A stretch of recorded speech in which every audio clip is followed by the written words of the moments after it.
नमस्कार, मेरा नाम शशि रंजन पांडे है। मेरी शैक्षणिक योग्यता स्नातकोत्तर वाराणसी से है। शैक्षणिक योग्यता diploma in primary education IGNOU new Delhi से है एवं शिक्षा स्नातक भी मैंने इग्नू से किया है। मेरे जिले का नाम पलामऊ है। पलामू इसलिए नाम पड़ा क्योंकि प से पलाश, ल से लाह और म से महुआ। यहाँ पर तीन चीजों की बहुतायत मात्रा में पाई जाती है। पहले बहुत ज्यादा यहाँ पर पाला पड़ता था, शायद इसलिए इसका नाम भी पड़ा पलामऊ, यानी पाला के कारण लोग समाप्त हो जाया करते थे। मैं विगत 15 वर्षों से अध्यापन में लगा हुआ हूँ। मेरे विद्यालय का नाम राजकीय उत्क्रमित मध्य विद्यालय दमारो है, जो नाव बाजार प्रखंड में पड़ता है। मेरी समस्या थी कि विद्यालय में बच्चों का ठहराव नहीं हो पाता था। ग्रामीण क्षेत्र से बच्चे आते हैं, जिसके चलते बड़े पैमाने पर बच्चे महुआ के सीजन में महुआ बिनने में लग जाया करते थे, खेती बाड़ी में भी लग जाया करते थे।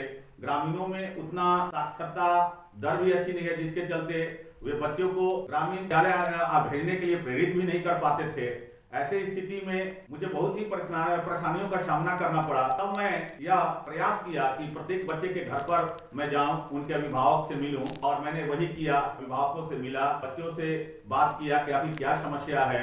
ठीक है, घर के काम होना चाहिए, लेकिन इसके साथ साथ पढ़ाई बहुत जरूरी है। इसके बाद जो बच्चों की संख्या जो मेरे विद्यालय में 230 थी, इसमें 50% ही बच्चे आया करते थे। अब उनकी संख्या हम समझते हैं कि लगभग 180 से लगभग 200 के बीच में बच्चे आने लगे हैं। कोरोना काल के चलते तो अभी पढ़ाई में बहुत तरह की समस्याएं आ रही हैं। तो ऐसी स्थिति में हम लोगों के लिए एक बहुत बढ़िया मार्गदर्शक की भूमिका निभाए, और वो भूमिका निभाए अरविंदो सोसाइटी के अमित सर जी, जो मास्टर ट्रेनर के रूप में हम लोगों के थे। पूरे जिले में हम लोग 30 शिक्षकों का चयन किया गया था, जिसमें इन्होंने विभिन्न प्रकार के नवाचारों से हम लोगों को परिचय कराया। सामुदायिक सहभागिता के बारे में इन्होंने बताया। भारत एक, भाषा अनेक, अभिनव शिक्षण तकनीक, खेल खेल में शिक्षा किस प्रकार हम देंगे, किस प्रकार बच्चों को हम आगे बढ़ाएंगे। उन्होंने मूल्यांकन और आकलन पर भी विशेष रूप में हम लोगों को चर्चा किए और हमें दक्ष बनाने का कार्य किए। बेहतर उपस्थिति के लिए नए प्रयोग भी हम अमित सर बताए कि भाई बच्चों को इस तरह से आप बताएं कि बच्चे खेल खेल में बहुत सारी चीजें के सीख जाएं। समुदाय के साथ भी आप जुड़ कर रहें, क्योंकि शिक्षा कहीं न कहीं शिक्षक, बच्चा और अभिभावक, ये तीनों ही ध्रुव जब तक जो है एक दूसरे के साथ मिलकर कार्य नहीं करेंगे, तब तक उसका समुचित रूप से विकास हो पाना संभव नहीं है। मैंने जब अरविंदो सोसाइटी के JII कार्यक्रम का प्रशिक्षण जो है प्राप्त किया, तो मुझे पता चला कि बिना पैसे के, बिना खर्च किए हम किस प्रकार बच्चों को पढ़ा सकते हैं और पढ़ाने के तरीकों में किस प्रकार सुधार कर सकते हैं। इनोवेटिव पाठशाला पाठ्यक्रम प्रशिक्षण से मुझे अपने विषय के विभिन्न गतिविधियों के आधार पर सिखाने का मौका मिला। मैंने सीखा कि अनुभवात्मक जो शिक्षा है वह बच्चों की गतिविधियों में अगर हम उनको शामिल करें तो बच्चे काफी आगे तक कर सकते हैं। प्रशिक्षण मुझे बहुत फायदा मिला है। मेरे दिमाग की जो गतिविधि जो चल रही थी, दिमाग में जो गतिविधि चल रही थी, मैंने ठीक ढंग से बच्चों के साथ क्रियान्वयन मैं कर पाया। प्रशिक्षण में मैंने ऑनलाइन पढ़ाई के लिए कई तरीके भी अमित सर से सीखा। उन्होंने जूम ऐप के बारे में बताया, उन्होंने गूगल मीट के बारे में भी हमें बताया। लाइव वेबिनार के माध्यम से हम लोगों को ट्रेनिंग प्रशिक्षण देने का उन्होंने कार्य किया। और मुझे अमित सर का एक बात काफी अच्छा लगा कि वे काफी मृदुभाषी हैं, और एक शिक्षक, एक प्रशिक्षक के लिए ये मृदुभाषी का होना बहुत जरूरी है। अगर मृदुभाषी अगर हम रहेंगे तो बच्चे भी बहुत ध्यान से हमारी बातों को सुनेंगे। क्योंकि शिक्षा के क्षेत्र में मैं एक चीज जरूर कहना चाहूंगा कि एक पेड़ की अगर हम इसमें उदाहरण लेते हैं, जब उसमें आग लग जाती है तो सारे पक्षी जब उड़ने लगते हैं, उड़ जाते हैं, एक पक्षी रह जाता है, तो उससे पूछा जाता है, कहते तुम क्यों उड़ नहीं रहे हो?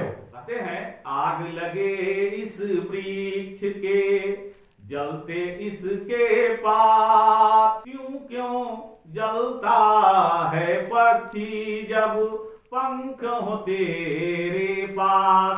इस पर वो पक्षी बोलता है कि फल खाए इस वृक्ष के, बिटही लखेरे पात, यही हमारा धर्म है, जल जाए इसके साथ। अर्थात एक शिक्षक हुआ है जो अपनी गरिमामयी उपस्थिति बच्चों के साथ बनाए रखे, हमेशा एक्टिव रहे, गतिविधि करे, बच्चे बच्चियों को भी उसका सकारात्मक परिणाम देने का प्रयास करें। और मैं हमेशा बच्चों को नवाचार, विभिन्न प्रकार के नवाचार के माध्यम से भी सिखाने का प्रयास करता हूं। जैसे राजधानियों को मैं नाम रख लेता हूं, उसमें हम अटेंडेंस कर लेते हैं, सप्ताह के दिन से भी संबंधित हो जाता है। और बच्चों के बीच में होता है कि भाई आप आईना के सामने खुद बोलने का प्रयास करो, बच्चे बोलते हैं, उसके बाद बोलते हैं कि तुम अब यहाँ पर बोलो। ऐसी स्थिति में ऐसा होता है कि बच्चे एक मंच बच्चे के लिए तैयार हो जाता है कि हाँ हम कुछ बोल सकते हैं, हम कुछ कर सकते हैं, ये क्षमताएं का उसमें विकास होता है।